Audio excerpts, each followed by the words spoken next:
Today, we talk about 5 fleets that could take down Papa Snoke.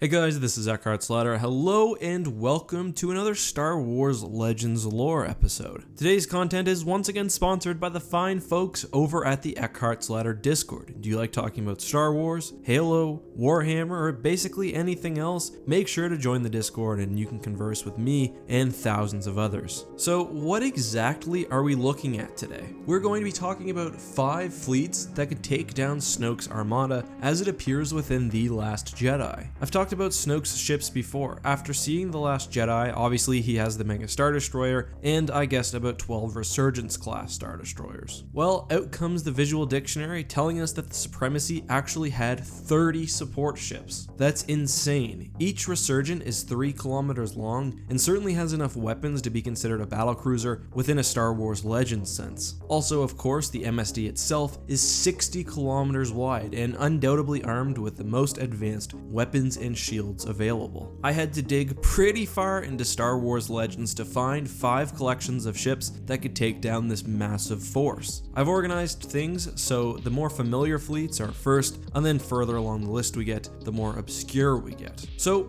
first off, we have the Republic's fleet at Coruscant, although admittedly the Separatist fleet also would have sufficed. Star Wars has never actually detailed how many ships participated in the battle at Coruscant. However, Star Wars Legends does give us somewhat of a ballpark. As I've discussed in previous videos, the Order 66 book of the Republic Commando series tells us that thousands of ships were at Coruscant. We hear at one point that thousands of reinforcement capital ships arrived overnight, and so many ships are in orbit that planet-wide communication is actually completely overwhelmed. It's true that a single Resurgent could probably take on 3 or 4 Venators. However, in this situation, the First Order is outgunned by several orders of magnitude. The Republic's fighting force at Coruscant included the Open Circle fleet, several new secret fleets which were created by Palpatine, and various other reinforcements from around the galaxy. All of them together constitute the first spot on this list. Next up, we have the Dark Saber attack fleet. This isn't the formal name of a fleet, it's kind of just something I've made up on my own. In the book Dark Saber, Natasi Dala forms the Imperial Remnant and goes to attack Luke's temple on Yavin 4.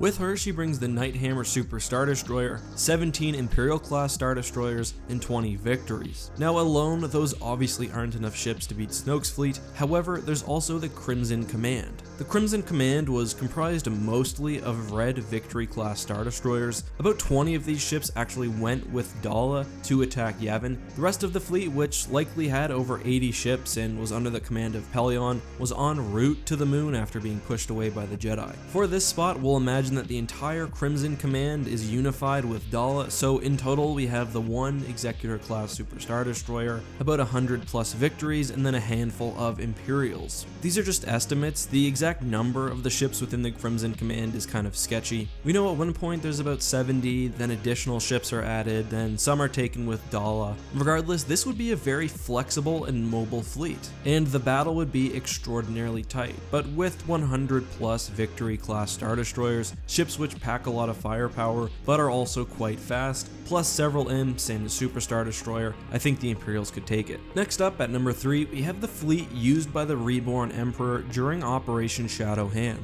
This is definitely one of the largest collections of ships within Star Wars history, and likely the largest Imperial fleet of all time. The Shadow Hand fleet was basically all surviving Imperial assets after the Battle of Endor, which heeded the call of the Reborn Emperor. We know it included at least the BIS Defense Force, which is shown having multiple large dreadnoughts and a variety of battlecruisers. In addition, the fleet also made use of super weapons, including 2 Eclipse-class Super Star Destroyers, though admittedly never at the same time, allegedly a Sovereign-class Super Star Destroyer, and several World Devastators. The amount of firepower here is just unreal. We have at least 4 Dreadnought types, several different battlecruisers, and a good smattering of Imperial Star Destroyers. I have no doubt that the Reborn Emperor could make quick work of Snoke here. Palpatine's Eclipse-class class Super Star Destroyer could likely one-shot the MSD, then the Dreadnoughts and other battlecruisers could take it to the 30 Resurgence. Next we have what I like to call the Galactic Defense Fleet. These are all of the ships that participated on the side of the good guys during the Battle of Yuzan Tar. For those of you who don't know, during this battle, it was basically the galaxy uniting to defeat the Yuzan Vong invaders. We have major factions like the Galactic Alliance and the Imperial Remnant, but also smaller ones like the Hapes Consortium and the Chiss all coming together to fight a common enemy. Of course, we don't know how many ships actually participated in the battle, but the good guys most likely had thousands, if not more, including dreadnoughts, battlecruisers, star destroyers, and countless fighters. Just like with the Republic fleet, Snoke would be so overwhelmed just due to the sheer magnitude of ships that he would have no chance. And I mean, the forces were used to taking down very, very large vessels. For example, Yuzan Vong world ships were often engaged in battles. Finally, we have by far the weirdest collection of ships, and also the most powerful one. We've got to go all the way back to the Battle of Thon Baka from Lando Calrissian and the Star Cave of Thon Baka. During this event, the Empire tried to exterminate the intelligent and peaceful Oswaft society. The Empire brought with it a fleet of hundreds of ships, while the good guys had only the Oswaft and Lando.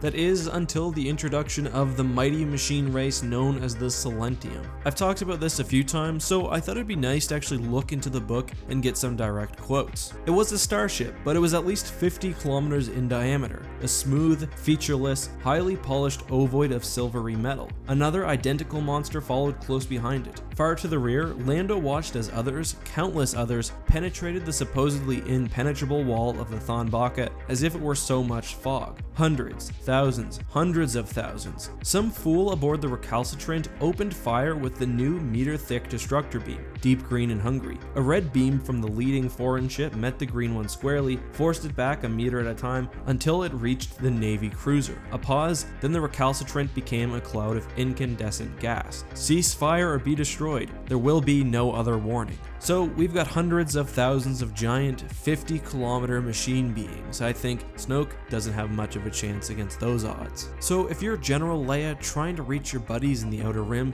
as long as they can bring one of these fleets along with them, everything should turn out okay. In case you guys are wondering about the Dark Fleet or the Katana Fleet, yes, I did consider it. 200 Dreadnought class heavy cruisers is quite a force. They would definitely be able to take Snoke's fleet with the original numbers I used, i.e. if he only had a dozen or so Resurgence battle cruisers, but with 30, I really don't know. Let me know what you think down in the comments. Also, let me know if you like this video and of course, any ideas you guys have for future videos. As always, thank you so much for watching. This has been EckhartsLadder. May the Force be with you.